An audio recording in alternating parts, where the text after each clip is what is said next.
utilização disseminada da internet tornou possível a fama instantânea. Cantores, humoristas, professores, jornalistas e até líderes religiosos que antes eram pouco conhecidos, subitamente caem no gosto do público e os seus conteúdos são compartilhados aos milhões. Com a fama, surgem anunciantes e patrocinadores interessados no poder de mobilização da mais nova celebridade.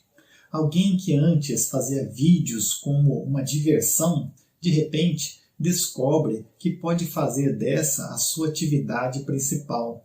Mais do que isso, pode lucrar milhões. Interessados nesse caminho de fama e sucesso, muitos produtores de conteúdo online cedo aprendem a ladainha repetida à exaustão. Fortaleça o nosso canal, dê um like e compartilhe.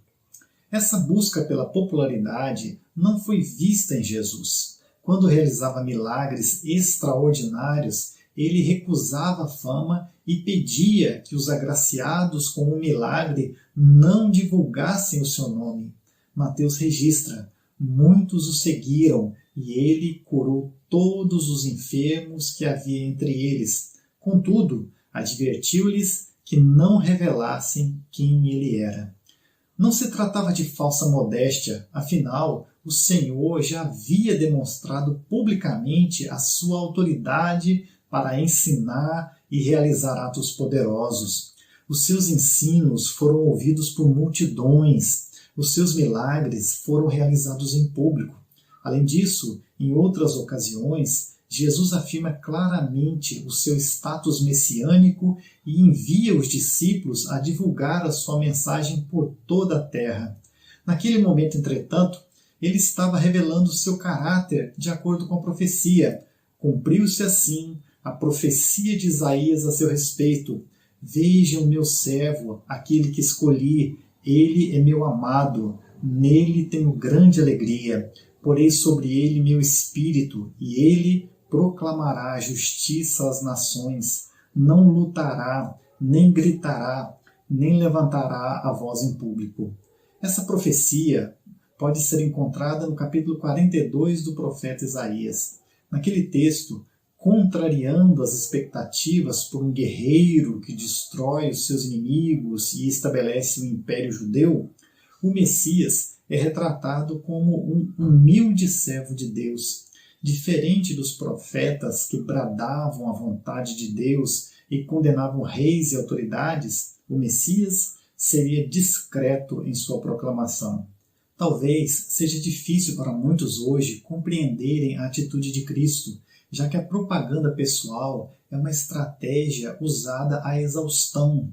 Muitas pessoas sentem necessidade de postarem nas redes sociais o quanto são felizes e bem-sucedidas. Não lhes basta viver uma experiência, é preciso compartilhá-la e receber a aprovação de dezenas, talvez centenas ou milhares de pessoas para validá-las. Alguns pais não conseguem simplesmente amar os filhos porque são seus.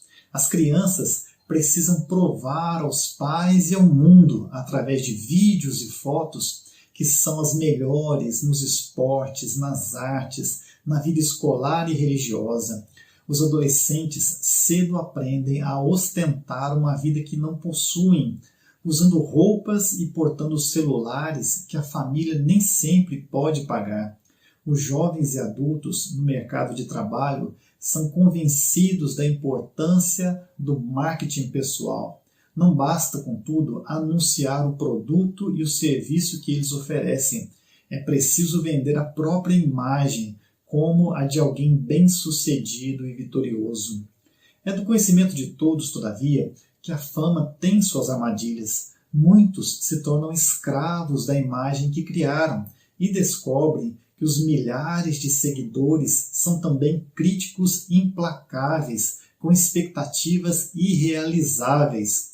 Quando não satisfeitas, essas pessoas podem ser cruéis. Por esse motivo, talvez, a exposição de crianças e adolescentes nas redes, em algumas ocasiões, gere depressão e até suicídio.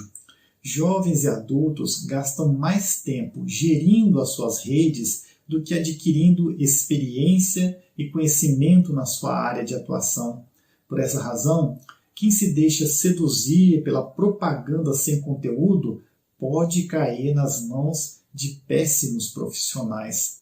O Senhor Jesus demonstrava uma autoridade inigualável em tudo o que fazia e ensinava. Por que ele desencorajava a divulgação? Porque ele estava focado em cumprir a missão que o Pai lhe confiou. A fama não era o seu objetivo, mas sim realizar o seu chamado. O discípulo, de semelhante modo, deve utilizar os dons e as oportunidades dadas por Deus. Ele deve divulgar o que faz como estratégia de crescimento de seu trabalho e não de seu ego.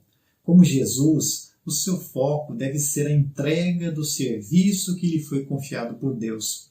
Caso a fama venha, ela virá devido à essência produzida pelo conhecimento adquirido e pela experiência. Não se torne escravo da opinião alheia quem vive de seu trabalho e não de sua imagem. Além da modéstia de Cristo quanto aos seus milagres, Mateus nos informa também sobre o caráter do Messias que deveria trazer julgamento sobre a terra. Citando mais uma vez Isaías, ele registra: não esmagará a cana quebrada, nem apagará a chama que já está fraca.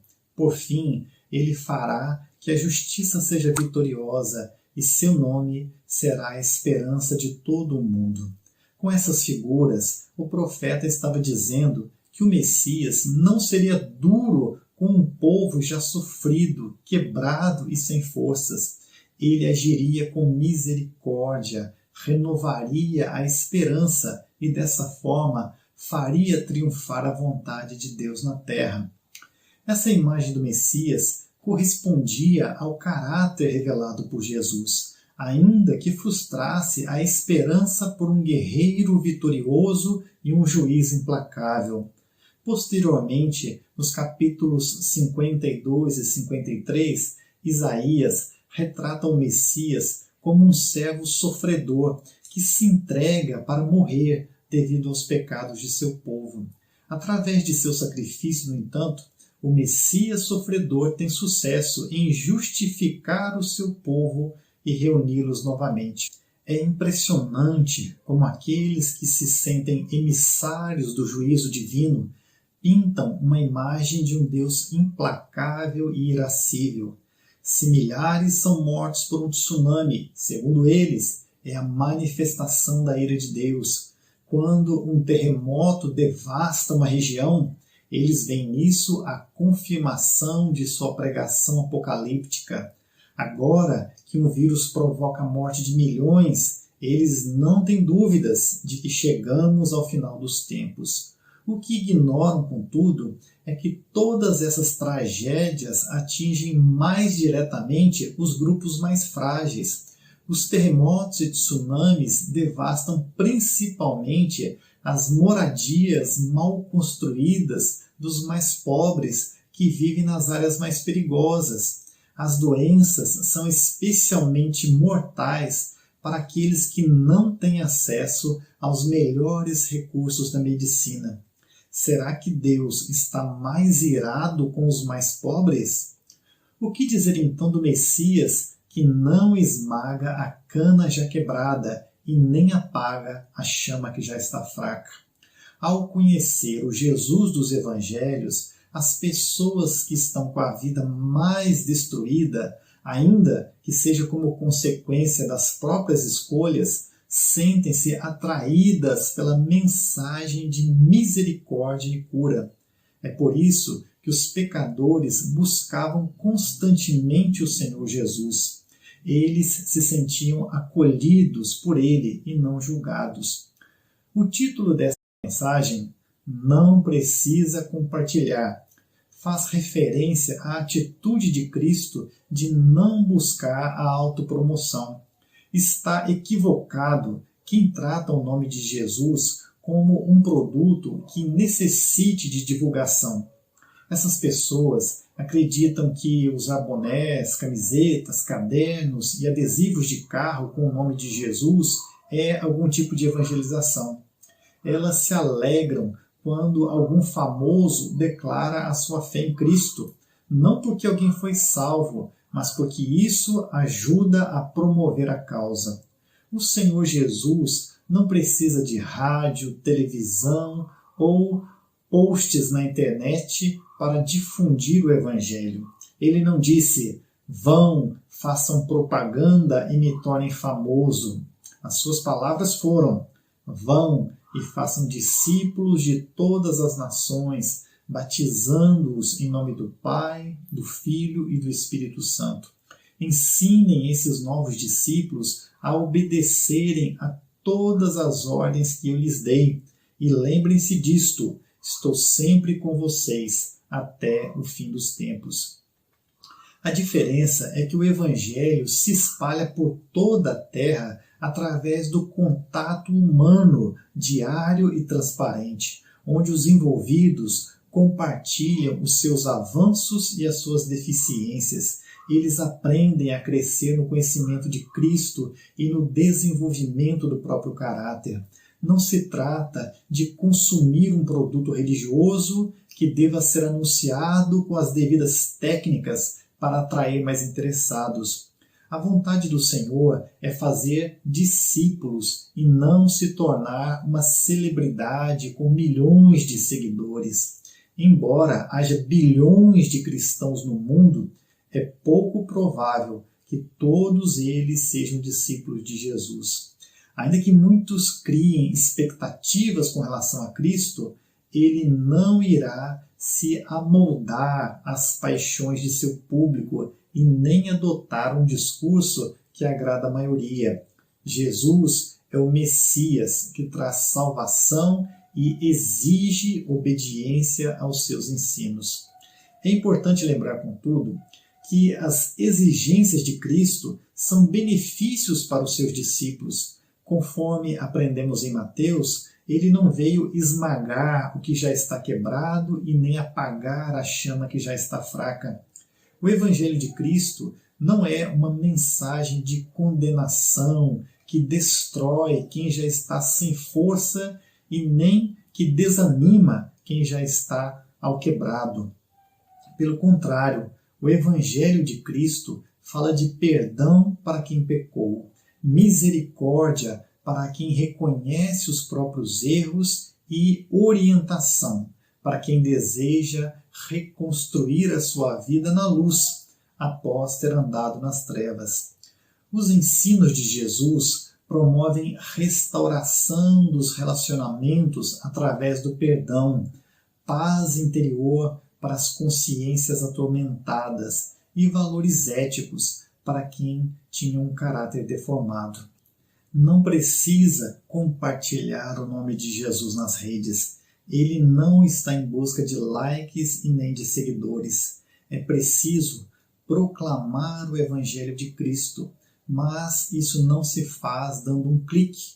É necessário se tornar um discípulo que ama o seu mestre e faz outros discípulos através do envolvimento pessoal e do ensino do Evangelho. Vamos orar. Senhor Deus, nosso Pai, o caráter de Cristo é muito diferente do que estamos acostumados. Todos os dias somos expostos a dezenas de pessoas que buscam a fama e o reconhecimento. No entanto, o Senhor Jesus se mantinha discreto e humilde. Com certeza, o seu reino não é deste mundo e nem segue as regras de nosso tempo. Pedimos perdão se às vezes buscamos a adoração ou a aprovação de outras pessoas. Também pedimos perdão pelas vezes que tratamos o nome de Jesus como um mero produto a ser comercializado. Através da sua palavra, aprendemos que o seu Filho busca discípulos obedientes e não seguidores exigentes. Ensina-nos a ser discípulos, a renunciar às falsas expectativas que criamos e a aprender a viver segundo o chamado para o serviço que o Senhor tem para cada um de nós.